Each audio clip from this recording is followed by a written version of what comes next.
कि केवल और केवल प्रोपेगेंडा चलाने के अलावा आज अगर पूछा जाए आदरणीय केशव प्रसाद मौर्य जी से कि आप मुझे बताओ नगर निगम में व्याप्त भ्रष्टाचार, ऐसा कौन सा नगर निगम जहां भ्रष्टाचार का अड्डा नहीं बन चुका हो, भ्रष्टाचार का पर्याय ना बन चुका हो। इन्हीं के शासन में हर साल गड्ढा मुक्त होती थी सड़कें। आप मुझे बताओ कौन सा ऐसा नगर निगम है, कौन सा ऐसी रोड लखनऊ के अंदर बैठा हूं मैं, बड़ी बड़ी वीआईपी रोडों की हालत बता दूंगा आपको, 4-4 5-5 साल से बनी नहीं, गड्ढे में लोग आ जा रहे हैं, बद से बदतर हालात हैं। और आज स्मार्ट शहर के नाम पे केवल और केवल प्रचार प्रसार हो रहा है। आप मुझे बताइए लखनऊ स्मार्ट शहर है, एक भी पैसे का काम अगर कोई बिल्डिंग इन्होंने बनाई हो, कोई एक इंफ्रास्ट्रक्चर को डेवलप किया उन्होंने जी, कुछ भी नहीं किया। आज हर साल डेंगू से लोग, बेड नहीं मिलता है अस्पतालों में, अस्पताल की बद से बदतर हालत है। कोई ऐसा अस्पताल पीजीआई लोहिया का अगर कहीं 50 बेड भी इन्होंने बढ़ाया हो, नहीं बढ़ाया। केवल झूठी बातें और जुमलेबाजी पेश करने के अलावा इनके पास कुछ भी नहीं है। इस समाप्तवादी पार्टी की बात कर रहे हैं, खुद विधानसभा हार गए और उसके अलावा जो है इनको चुनाव लड़ना पड़ा। और आज के समय में प्रयागराज के अंदर आदरणीय नंदी और आदरणीय जो हमारे डिप्टी सीएम साहब में खुद वर्चस्व की लड़ाई चल रही है। किस तरीके से पैसे का बंटवारा को लेकर के जो है लड़ाई चल रही है, आपने देखा होगा, अभी न्यूज में चल रहा है। ठीक है, तो चलिए। भारतीय जनता पार्टी के लोग केवल इनका एक सिस्टम है कि डिवाइड एंड रूल, केवल लच्छेदार बातें करेंगे और बांटो और राज करो की नीति पे काम कर रहे हैं। मैं पूछना चाहता हूं, आप स्मार्ट शहर की बात करते थे, आदर्श गांव की बात करते थे, 2 करोड़ रोजगार की बात करते थे, क्या हुआ? क्या भारतीय जनता पार्टी को नेता इस बात को बोलने को तैयार होता है? आज के समय नहीं होता है। एक ही बात क्यों नहीं करता है? हम काला धन लेके आएंगे, हम जो है 2 करोड़ रोजगार देंगे, हम किसानों की आय दुगनी कर देंगे, हम हर गरीब को पक्का मकान देने की बात करते थे। कभी कोई इन मुद्दों पे कोई चर्चा करता है क्या?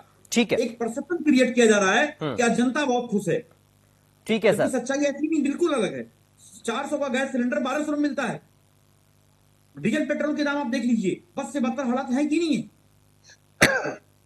चलिए वीर आजाद जी, मायावती कहां हैं? दलितों की चिंता करने वाली बहुजन समाज पार्टी खत्म हो गई है, ये भारतीय जनता पार्टी कह रही है। और कम से कम चूंकि रीजनल पार्टी है उत्तर प्रदेश में, सरकार बहुजन समाज पार्टी ने चलाई है, लेकिन आज की स्थिति में बहुजन समाज पार्टी के नेता ग्राउंड पर नहीं उतर पा रहे हैं। क्यों बीजेपी को ये आरोप लगाना पड़ रहा है, ये कहना पड़ रहा है कि उत्तर प्रदेश में विपक्ष के नाम पर जो पार्टियां हैं उनका जनाधार खत्म हो गया है?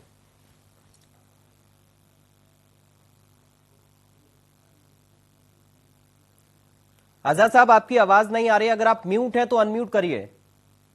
आपकी आवाज में हमिंग बहुत आ रही है। ठीक है सर, आप बोलिए, आपकी आवाज आ रही है, मैं उस हमिंग को ठीक कराता हूं। जी जी, आप बहुत ज्यादा हमिंग आ रहे हैं, आवाज क्लियर नहीं हो रही है, गूंज रही। मैं ठीक कराता हूं सर, आप बोलिए। जी, पराग भाई, मैं आपको बताना चाहता हूँ, देखिए मैं यहाँ पे एज ए दलित चिंतक, दलितों की चिंता करने के लिए बैठा हूँ, मैं किसी दल की बात करने के लिए नहीं बैठा हूँ जी।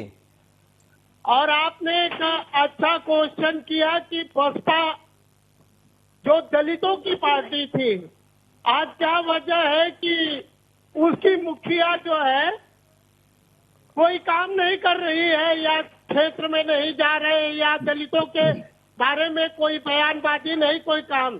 देखिए, मैं अपने उस महापुरुष की बात करूंगा जिसको कॉपी किया भारतीय जनता पार्टी ने। मान्यवर काशीराम साहब ने एक नारा दिया था, 1 बूथ 10 यूथ।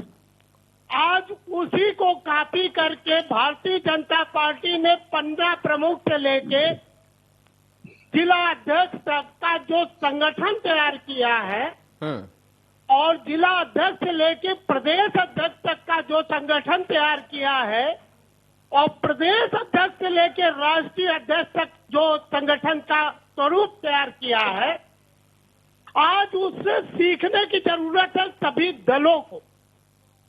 जिस दिन से चुनाव जीतने के बाद भारतीय जनता पार्टी का एक पन्ना प्रमुख से लेकर के एक राष्ट्रीय अध्यक्ष शांत नहीं बैठता है, ये मान्यवर काशीराम साहब ने कॉन्सेप्ट दिया था। अच्छा, तो बीजेपी बेहतर काम कर रही है आजाद साहब, आपको लग रहा है? जो नहीं, आरोप बीजेपी अखिलेश यादव बेहतर लगा काम रहे हैं। केवल संगठनात्मक रूप से कर रही है, हाँ। लेकिन जनता के हित के लिए बिल्कुल भी नहीं काम कर रही है। और दलितों के लिए विशेष करके मैं आपको बताना चाहता हूं, दलित विरोधी मानसिकता से ये काम कर रही है भारतीय जनता पार्टी। ठीक है। लेकिन हमारे यहाँ पे जो कुछ अन्य वर्गों में, अन्य समाजों में 3 तरीके के गुलाम होते हैं जी। एक होता है तोता गुलाम, तीतर गुलाम और केकड़ा गुलाम, जो हर समाज में है, सवर्ण में है, बैकवर्ड में भी है और आपके दलितों में भी है। तो ये जो गुलामों की संख्या है भारतीय जनता पार्टी ने अपने पास रख ली है, जिसके कारण से भारतीय जनता पार्टी का जो है काम न करते हुए भी ग्राफ बढ़ रहा है। ठीक है, राघवेंद्र जी हमारे साथ हैं, उनसे अब थोड़ा समझ लेते हैं। राघवेंद्र जी, आपको दलित विरोधी आजाद साहब बता रहे हैं, अखिलेश यादव कह रहे हैं कि आपने मुद्दों पर काम नहीं किया है। नहीं, देखिए, सबसे पहले तो हमारे मित्र चंचल जी कह रहे थे भारतीय जनता पार्टी ने रोजगार के क्षेत्र में काम किया है और विकास के क्षेत्र में काम नहीं किया। मैं आंकड़ों के साथ बात करना चाहता हूँ। सरकारी आंकड़े होते हैं, ये कोई झुठला नहीं सकता है। मैं सरकारी नौकरी की बात कर रहा हूँ। हम लोगों ने 2017 से लेकर के 2022 के एंड तक 4.5 लाख सरकारी नौकरी दी थी। समाजवादी पार्टी ने पूरे 5 वर्षों में मात्र 90,000 सरकारी नौकरी दी। भारतीय जनता पार्टी ने, जब समाजवादी पार्टी की सरकार थी 2017 तक, सीएमआई के आंकड़ों के अनुसार बेरोजगारी दर कितनी थी? 17.5% उत्तर प्रदेश की बेरोजगारी दर थी। आज की तारीख में कितनी बेरोजगारी दर है? आज की तारीख में 3-3.5% उत्तर प्रदेश की बेरोजगारी दर है। भारतीय जनता पार्टी ने रोजगार क्षेत्र में कोई काम नहीं किया है। ऐसे ही हवा हवाई बात कर, सीएमआई के आंकड़े देख लिया करती चलती। 2017 तक उत्तर प्रदेश की एक भी योजना में, केंद्र की एक भी योजना में उत्तर प्रदेश अव्वल नहीं था। 2017 से लेकर 2022 तक आज की तारीख में उत्तर प्रदेश केंद्र 44 योजनाओं में अव्वल है। चंचल जी आऊंगा सर, प्लीज थोड़ा सा रुकिए अभी। इसे अशिष्टता कहते हैं। प्लीज मेरी बात हो जाना दीजिए, उसके बाद आप भूख कह लीजिएगा। 2044 केंद्रीय योजना में उत्तर प्रदेश अव्वल है, शेष में सेकंड है। भारतीय जनता पार्टी ने कोई काम नहीं किया। भारतीय जनता पार्टी आज की तारीख में देश की सबसे लोकप्रिय पार्टी है। ये लोग भारतीय जनता अपनी उपलब्धि कोई नहीं गिना सकते हैं। आज की तारीख में जब हमारी केंद्र में भी सरकार नहीं हुआ करती थी, जो हमारी प्रदेश की सरकार नहीं हुआ करती थी, हम लोग बढ़ रहे थे, तो हमारी नगर निगम सरकारें बनती थी। कभी भी 16-17 नगर निगम में 90% से कम कभी भी हम लोगों की सीटें नहीं आई है। आज की तारीख में नगर निगम में 17 है, नगर निगम में 15 लोग निकाय में हम लोग जीते हुए हैं और 1300 सभासदों में 592 सभासद हमारे। हम लोग नगर निकाय चुनाव में वैसे ही हम लोग 100% जीतने वाले हैं। सांसद आज की तारीख में कितने हैं हमारे मित्र चंचल यादव? दो सांसद पार्टी आज भारतीय जनता पार्टी 5.5 दर्जन सांसद वालों की चुनौती दे रही है। कमाल की बात है। उत्तर प्रदेश में विधानसभा चुनाव, चंचल जी मेरी बात हो जाती है, विधानसभा चुनाव किन मुद्दों पर लड़े थे? विधानसभा चुनाव आप पटेल और जिन्ना राघवेंद्र जी, समाजवादी पार्टी तो कह रही है ना कि हमारी सीटें बढ़ी, और आप निकाय चुनाव में भी आपको बताएंगे कि कैसे जनता का समर्थन मिल रहा है। नहीं, पराग जी, सवाल ही नहीं उठता है। हम लोग सबसे ज्यादा विश्वसनीय पार्टी है, लोकप्रिय पार्टी है। आज की बात नहीं कर रहे हैं, ये बात मैं 30 साल पुरानी बात कर रहा हूँ। आज की बात तो देश में सबसे ऊपर सीट से भारतीय जनता पार्टी काम कर रही है। ठीक है, हम लोग 5-5 बार राज्य हैं जहाँ सरकारें बना रखी है। अरे लोकप्रिय पार्टी है, कोई हवा हवाई बात नहीं करते। चलिए अब थोड़ा मैं विक्रम सिंह जी के पास चलता हूँ, क्योंकि विक्रम जी आपने सभी को सुन तो लिया, लेकिन फिलहाल मौजूदा स्थिति आप कैसे स्थानीय निकाय में देख पा रहे हैं? देखिए पराग जी, अभी तो भारतीय जनता पार्टी के प्रवक्ता बोल रहे थे कि भारतीय जनता पार्टी सर्वाधिक लोकप्रिय और विश्वसनीय पार्टी है, इतने दिनों से काम कर रही है। मैं समझता हूं कि इस प्रकार का अहंकार सत्तावादी पार्टी को नहीं होना चाहिए। सत्ताधारी पार्टी को सर्वाधिक लोकप्रिय होना यानी आप पॉलिटिकली एब्सोल्युटली राइट नहीं हो गए।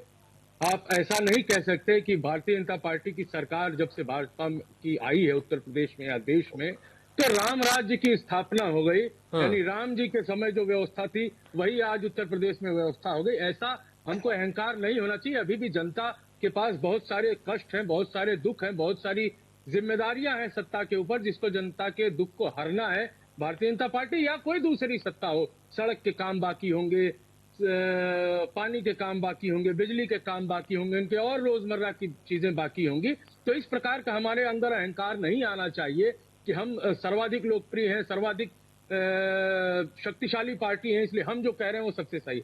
रही बात, दूसरी बात जो चंचल यादव जी कह रहे थे या अपने आजाद जी कह रहे थे, ये जरूर है कि मैं जब इन 3-4 पार्टियों की दृष्टि से उत्तर प्रदेश के इस महान नगर निगम चुनाव को देखता हूं, तो उसमें नगर निगम का चुनाव देखिए स्थानीय चुनाव है, और उस स्थानीय चुनाव में स्थानीय मुद्दे होते हैं। शहरों में रहने वाली जनता कौन, शहर में रहने वाली जनता पराग जी कौन है? वो व्यवसायी वर्ग है, वो रोजगार करने नौकरी पेशा वर्ग है। उसको सर्वाधिक सुकून जो है ना, कानून व्यवस्था उसको अच्छी चाहिए, अव्वल चाहिए।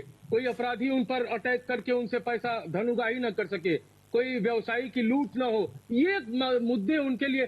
सड़क चलता नौकरी से ऑफिस से लौट रहा नौकरी पेशा आदमी, उसका झोला छीन कर, चेन छीन कर कोई भाग न रहा हो, ये चीजें स्थानीय चुनाव में ज्यादा महत्वपूर्ण होती हैं। इस दृष्टि से मैं समझता हूं कि भारतीय जनता पार्टी यहाँ पर आगे दिखती है, क्योंकि जो पुराना ट्रैक रिकॉर्ड समाजवादी पार्टी की सरकार का, बहुजन समाज पार्टी के व्यवस्था में भी सरकार में भी कानून व्यवस्था अच्छी थी, लेकिन मैं समझता हूं कि मायावती जी ने अपने आप को इस चुनाव से दूर करके स्वयं को खुद ही तीसरे पायदान पर वापस कर दिया। आजाद जी एक बात कह रहे थे कि सांगठनिक रूप से जो अंबेडकर को कॉपी किया, कांशीराम जी को कॉपी किया भारतीय जनता पार्टी ने, उससे संगठन को अपने मजबूत किया। मैं समझता हूं कि बिल्कुल सही आजाद जी कह रहे थे, लेकिन ये बात भी सही है कि कहीं से भी किसी को भी अगर कोई अच्छी चीज अडॉप्ट करता है व्यक्ति, तो उसका हमको स्वागत करना चाहिए। और आजाद जी वो बात कह भी रहे थे कि भारतीय जनता पार्टी ने वन बूथ 10 यूथ का जो एक बूथ सशक्तिकरण जिसको भारतीय जनता पार्टी वाले कहते हैं, तो वो करके निश्चित तौर पर सांगठनिक रूप से भी एक आगे बढ़ने का काम कर रहे हैं। और स्थानीय मुद्दे इस चुनाव में ज्यादा महत्वपूर्ण है। सड़क, नाले, बिजली और इसके साथ साथ कानून व्यवस्था। ये शहरी जनता है स्थानीय मुद्दों पर ज्यादा इस चुनाव में। और एक चीज और करती है काम इस चुनाव में पराग जी, पर्सनल रिलेशन, पीआर। ठीक है सर, ये छोटा चुनाव है। ठीक है विक्रम जी, मैं माफी के साथ थोड़ा सा आपको यहाँ पर आप सभी लोगों को रोक रहा हूं। उप मुख्यमंत्री ब्रजेश पाठक इस वक्त कुछ कह रहे हैं, अपने दर्शकों को एक बार सुनवा देते हैं। कि हम देश में राष्ट्रवाद को लेकर के जो आदरणीय प्रधानमंत्री नरेंद्र मोदी जी का आह्वान है कि सभी लोग जो भारत माता के प्रति समर्पित भाव से काम करना चाहते हैं, उत्तर प्रदेश में कानून का राज स्थापित और मजबूती के साथ करना चाहते हैं, सभी लोग भारतीय जनता पार्टी के साथ जुड़े। राष्ट्रीय नेतृत्व ने, प्रदेश के नेतृत्व ने यह निर्णय लिया कि बहन अर्चना वर्मा जी को हम भारतीय जनता पार्टी की सदस्यता देंगे। आज हमारे प्रदेश नेतृत्व के निर्णय पर हम सब साथियों ने इकट्ठा होकर के हमारे साथ आदरणीय संजय जी, आदरणीय ब्रज बहादुर जी, हमारे वरिष्ठ नेता आदरणीय सुरेश खन्ना जी, आदरणीय जेपीएस जी और हमारे प्रदेश के नवनियुक्त महामंत्री आदरणीय राम प्रताप सिंह जी हैं। हम सब लोगों ने एक साथ बहन अर्चना वर्मा जी को पार्टी ज्वाइन की है। हम प्रदेश की भारतीय जनता पार्टी की तरफ से, करोड़ों कार्यकर्ताओं की तरफ से बहन अर्चना वर्मा जी का स्वागत। चलिए, मैं एक बार फिर से आप सभी के पास लौट रहा हूं। चंचल यादव जी, बहुत संक्षेप में एक फाइनल कमेंट आपका, चूंकि समय कम बचा है। अब सबसे ज्यादा चुनौती आप लोगों के सामने ही सर है, क्योंकि आप उत्तर प्रदेश में सरकार चला रहे थे, उसके बाद बीजेपी आई, बीजेपी ने रिपीट किया, फिर आपने कहा कि दूसरी बार में 12 सीटें बढ़ी। अब निकाय चुनाव की असली परीक्षा क्या है, इसको मानकर चल रहे हैं आप? देखिए, एक सबसे बड़ा सवाल है कि भारतीय जनता पार्टी को झूठ बहुत बोलते हैं। हमारे राघवेंद्र भाई, इन्होंने कितने बड़े झूठ बोले अभी। मैं इनसे पूछूं कि आप मुझे बता दो, अंतिम पेपर कौन सा कराया, अंतिम एग्जाम कौन सा हुआ था? इधर जो आपकी सरकार 1 साल से ऊपर हो गए हैं, एक कोई एग्जाम बताओ जिसको आपने कराया हो, जिसका लीक पेपर ना हुआ हो। सारी की सारी परीक्षाएं लीक हो रही हैं। यूपी 888 में हमारे कई सारे नौजवान साथी मुझे सोशल मीडिया के माध्यम से सवाल पूछते रहते हैं कि हमने 2017 में फॉर्म अप्लाई किया था, आज 2023 चल रहा है, 2022 में एग्जाम कराया 5 साल बाद, और इन्होंने उस डेटा को भी जोड़ लिया हुआ, हमने रोजगार दे दिया है। 5 साल से नौजवान इंतजार कर रहे हैं कि भाई हमने फॉर्म 2017 में अप्लाई किया, 2022 से परीक्षा कराई, आज 2023 आ गया, उस रिजल्ट का आता पता नहीं है। आज सारे के सारे आयोग भ्रष्टाचार का अड्डा ठीक बन है, चुके हैं। चलिए सारे मैं के सारे निगम भ्रष्टाचार का अड्डा बन चुके हैं। 400 का गैस सिलेंडर 1200 मिल रहा है। ठीक है सर, समय थोड़ा सा कम है। मैं बहुत जल्दी से और आगे बढ़ते हुए आजाद साहब एक फाइनल रिएक्शन आपका बहुत जल्दी से मैं चाह रहा हूं। अभी असली परीक्षा आप किसकी देख रहे हैं इस चुनाव में? देखिए पराग भाई, मैं आपको एक चीज बताना चाहता हूँ, जब जिसका संगठन मजबूत होगा, मैं कोई मुंह वाली बात नहीं कर रहा हूँ, जिसका संगठन मजबूत होगा, भारतीय जनता पार्टी काम करे या न करे, जी। लेकिन संगठनात्मक रूप से इतना ग्राउंड पे अपने संगठन को लेकर इतना मेहनत करती है। और मैं चंचल जी से भी कहना चाहता हूँ कि अगर वाकई में अगर आप अपने समाजवादी पार्टी या बीएसपी के लोग सुन रहे होंगे तो जमीन पे काम करिए, ठीक है, संगठन पे काम करिए। ठीक है, अगर भारतीय जनता पार्टी से टक्कर लेना है तो संगठन को मजबूत करिए, क्योंकि हर पार्टियों में प्रतिस्पर्धा की भावना। चलिए, और जैसा कि विक्रम जी ने भी कहा, राघवेंद्र जी, जैसा कि विक्रम जी ने कहा कि स्थानीय मुद्दों पर बात करना बहुत जरूरी, चूंकि हम स्थानीय चुनाव की सर बात कर रहे हैं, हम लोकल बॉडी की बात कर रहे हैं। बहुत जल्दी से शॉर्ट कमेंट राघवेंद्र जी।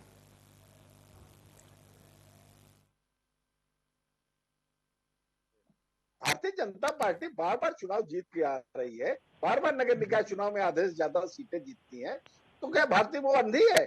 उत्तर प्रदेश की जनता नहीं देख रही है, काम नहीं करते। अगर काम नहीं करती तो नगर निकाय चुनाव में वापस भेज देना चाहिए।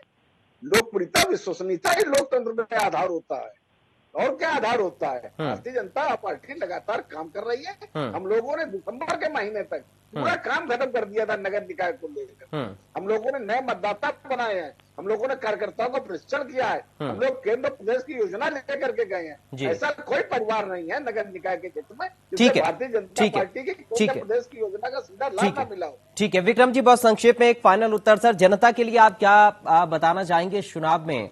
क्योंकि बहुत महत्वपूर्ण ये चुनाव है, लोकल बॉडी का है लेकिन बहुत महत्वपूर्ण चुनाव है, क्योंकि जनता की मूलभूत सुविधाएं इसी चुनाव के जरिए जनप्रतिनिधियों के माध्यम से मिलती हैं उन्हें। जी बिल्कुल, ये चुनाव देखिए, एक तरफ तो समाजवादी पार्टी है जिसको अपनी खोई हुई जमीन में बीज वपन की तलाश करनी है। ये चुनाव उनका देखिए, चुनाव 2024 का उत्तर प्रदेश में ट्रायल चुनाव भी है, ये 2023 है। जी। समाजवादी पार्टी के सामने चुनौती है कि अपनी खोई हुई जमीन जो उत्तर प्रदेश में है उसमें किस प्रकार से नए बीज अंकुरित किए जाए और किस प्रकार से अपने संगठन में ऊर्जा बढ़ी जाए। दूसरी तरफ यह चुनौती भारतीय जनता पार्टी के पास है, जो फलता फूलता हुआ वृक्ष है भारतीय जनता पार्टी का लहलहाता हुआ, उसके फल कहीं जमीन पर गिरकर कोई दूसरा न लूट ले जाए। ये दोनों दल के लिए चुनौती है। और जैसा कि आजाद जी ने कहा कि जो अपने संगठन को चुनाव के दिन तक घर घर जाकर के उन जनता की समस्याओं के साथ जूझने के लिए पहुंचा पाएगा, वही चुनाव इसको जीतेगा। घर घर बिना पहुंचे इस चुनाव को जीता नहीं जा सकता, क्योंकि यह स्थानीय पीआर का चुनाव है, पर्सनल रिलेशन का चुनाव है। इसमें सभासद भी चुनाव, जो मोहल्ले का चुनाव है ना, ये गांव का मोहल्ले का चुनाव है।